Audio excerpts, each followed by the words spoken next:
specific the situation of Emirates and also Saudi Arabian Kingdom. Dr. Gamali, you the political analyst, would like to thank you very much for your time. Going back to you, Ambassador,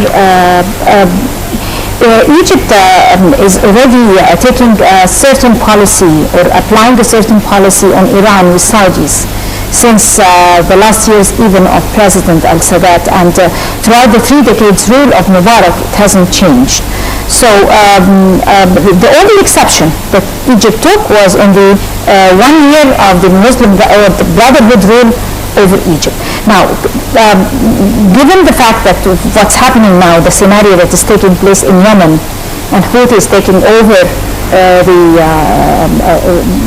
the presidential palace now today in Sana'a, and the very possible resignation of the Yemeni president that is being rejected by the parliament on and off, and this very deadly confrontation that Yemen is witnessing right now, there is a possible threat. Somehow, some political analysts are accusing Iran of being behind it. So where do you see the strengthening of ties and the cooperation between Egypt and the Gulf states in confronting dangers like that, especially that Yemen is an Arab country? Well, of course, the one aspect of cooperation between Egypt and the Gulf states is security matters and exchange information and even military training and some other aspects. This also goes to Iran or goes to any other threats to the Gulf states. But mainly and historically there are some problems between Iran and some states. There are 3 islands, Emirate Islands, occupied by Iran. There are the differences, ideological differences between Iran and Saudi Arabia, and the wish of the Iranians to spread their own Shiite ideology throughout the Arab nations, although they are denying this, and the existence, the real existence on the ground by the Iranians in Iraq, in Syria, in Lebanon, and in Yemen. They are very much supporting, of course, the Houthis, and this is well known. I think the Saudis are very much alert to this, and Egypt also, because Yemen is not only an Arab country. Yemen is a very strategic especially country. the Saudi borders. Yeah, of course. It is neighboring Saudi Arabia on one side, and it is looking over the Bab al-Mandab Strait, which is the neck of the Red Sea. This is very strategical position. Although this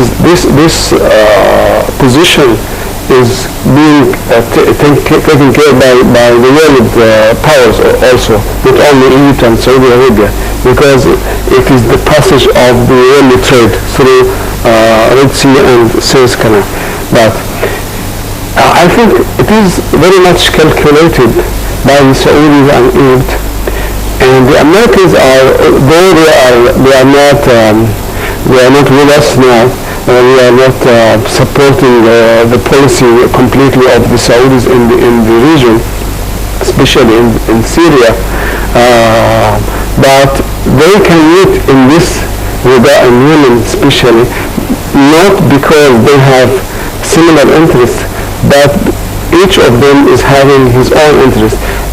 The United States is giving free hand of Iran to have some maneuvers in Yemen, provided it's not affecting the world trade and the security of Israel or these matters. It's not harming the United States, so they are not interfering. This is against the negotiations which is going on between Iran and the 5 superpowers, or big powers regarding the Iranian nuclear issue. So it's a give and take. Egypt and Saudi Arabia, they are watching very much the situation in Yemen. It is now being circulated that maybe the Houthis are in agreement with the ex-president Ali Abdullah Saleh to give him power again. And Ali Abdullah Saleh is not an enemy of Saudi Arabia. So Saudi Arabia is not worried very much. Though the Houthis are belonging to or supported by Iran. So this is complicated. It is complicated. It is a mess like what's going on in Syria, for example. Exactly. It is really a kind of mess, but it is being watched. It is calculated, and I think Egypt and Saudi Arabia and Emirates also, they are watching the situation very well. Absolutely right. Moving on to Kuwait.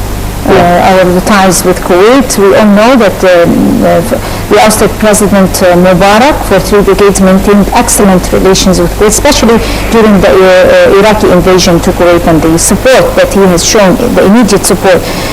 But after the outbreak of the Arab Spring and due to given the political apprehension in Kuwait, and the Kuwaiti ruling family have taken a step backwards. So earlier Sisi, our president, have given a very important visit to Kuwait, but until this very moment some political analysts might say that it's not that Kuwait did not give Egypt that strong support, but it might not be the support that the Egyptians have hoped for. But now, after the Egyptian president have given that, paid that visit to the Kuwaiti government and have had that full lengthy discussions with the regime there, and things have improved relatively or clearly, you could say, much better. Well, I think. Do you agree with that? Yeah. Well, yes.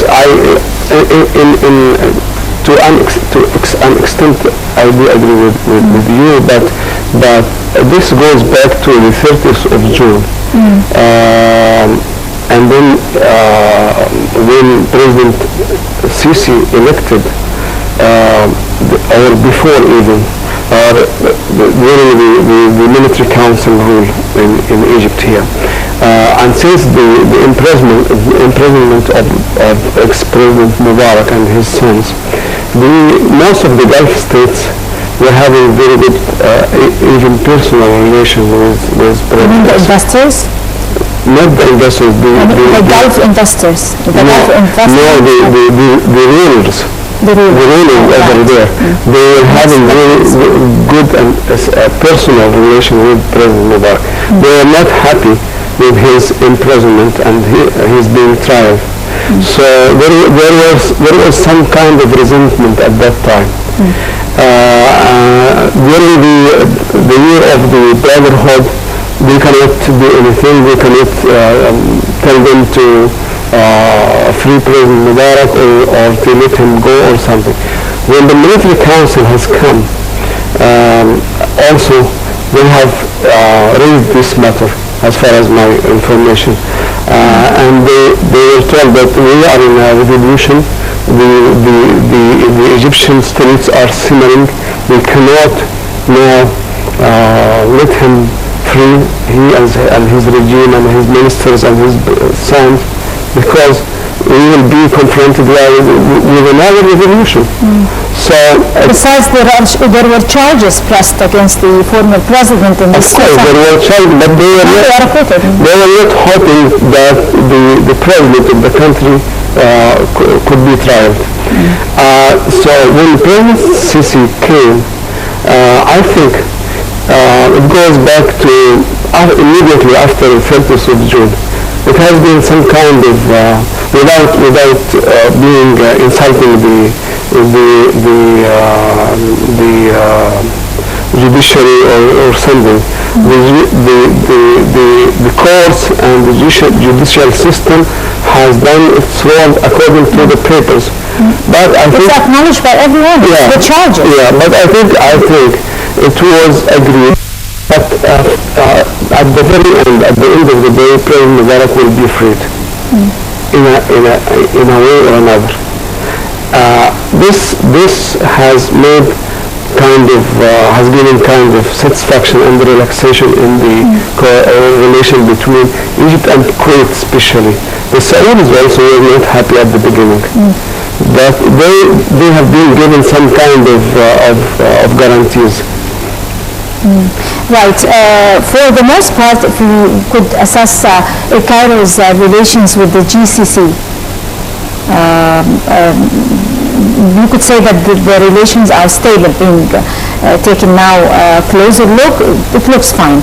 But relatively the tough phase in the relations with Qatar, which was a major supporter of the Brotherhood financially and politically and everything, and very opposed to the ousting of the Brotherhood by the time Egypt got rid of them. But still, that has came to an end. Our tense relationship with Qatar have relatively came to an end. How do you see that? Well, personally, I have said this many times before. I'm hoping that Qatar will stop interfering in our internal affairs.